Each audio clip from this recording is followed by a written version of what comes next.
Hello friends, welcome to AR family. ಈಸಿಯಾಗಿ green chicken kebab ಅಥವಾ hariyali chicken ಕಬಾಬ್ ಮಾಡೋದನ್ನು share ಮಾಡ್ತಿದ್ದೀನಿ. ಮೊದಲಿಗೆ 750 ಗ್ರಾಮ್ ಚಿಕನನ್ನು ತೊಳೆದಿಟ್ಕೊಳ್ಳಿ. ಈಗ ಮಸಾಲೆ ಪ್ರಿಪೇರ್ ಮಾಡೋದಕ್ಕೆ ಮೊದಲು ಮಿಕ್ಸಿ ಜಾರಿಗೆ 1 ಕಟ್ಟು ಕೊತ್ತಂಬರಿ ಸೊಪ್ಪು, ಸ್ವಲ್ಪ ಪುದೀನದ ಎಲೆಗಳು ಮಾತ್ರ, 4 ಕಾಯಿಮೆಣಸು. ನಿಮಗೆ ಸ್ಪೈಸಿ ಜಾಸ್ತಿ ಇಷ್ಟ ಆದರೆ ನೀವು 2 ಕಾಯಿಮೆಣಸು ಜಾಸ್ತಿ ಹಾಕೊಳ್ಬೋದು. 2 tea spoon ginger garlic paste, ಅರ್ಧ ನಿಂಬೆಹಣ್ಣಿನ ರಸ ಹಾಕಿ ನುಣ್ಣಗೆ ನೀರು ಹಾಕದೆ ರುಬ್ಬಿಟ್ಟುಕೊಳ್ಳಿ.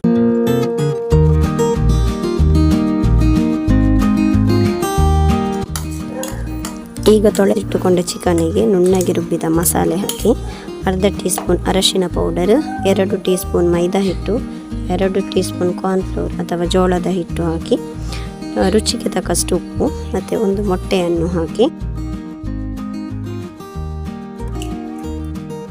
ಸರಿಯಾಗಿ ಮಿಕ್ಸ್ ಮಾಡ್ಕೊಳ್ಳಿ. ಮಸಾಲೆ ಮತ್ತು ಚಿಕನನ್ನು ಸರಿಯಾಗಿ ಮಿಕ್ಸ್ ಮಾಡಿಕೊಂಡು 1 ಗಂಟೆ ಕಾಲ ಮ್ಯಾರಿನೇಟ್ ಮಾಡಿಟ್ಕೊಳ್ಳಿ. ಬಾಣಲೆಗೆ ಎಣ್ಣೆ ಹಾಕಿ ಎಣ್ಣೆ ಕಾಯಲು ಬಿಡಿ. ಎಣ್ಣೆ ಕಾದ ಕೂಡಲೇ ಕರಿಬೇವಿನ ಸೊಪ್ಪು ಹಾಕಿ ನಂತರ ಮ್ಯಾರಿನೇಟ್ ಮಾಡಿದ ಚಿಕನನ್ನು ಅದರೊಟ್ಟಿಗೆ ಹಾಕಿ ಫ್ರೈ ಮಾಡ್ಕೊಳ್ಳಿ. ಮೀಡಿಯಮ್ ಫ್ಲೇಮಲ್ಲಿ ಫ್ರೈ ಮಾಡ್ಕೊಳ್ಳಿ 2 ಬದಿಗಳಲ್ಲಿ.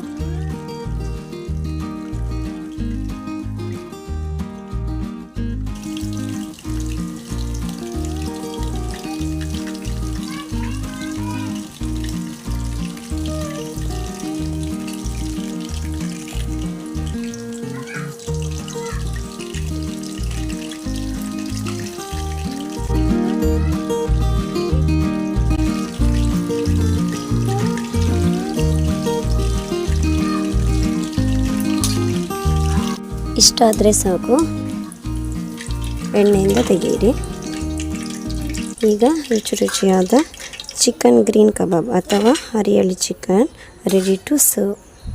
Thanks for watching.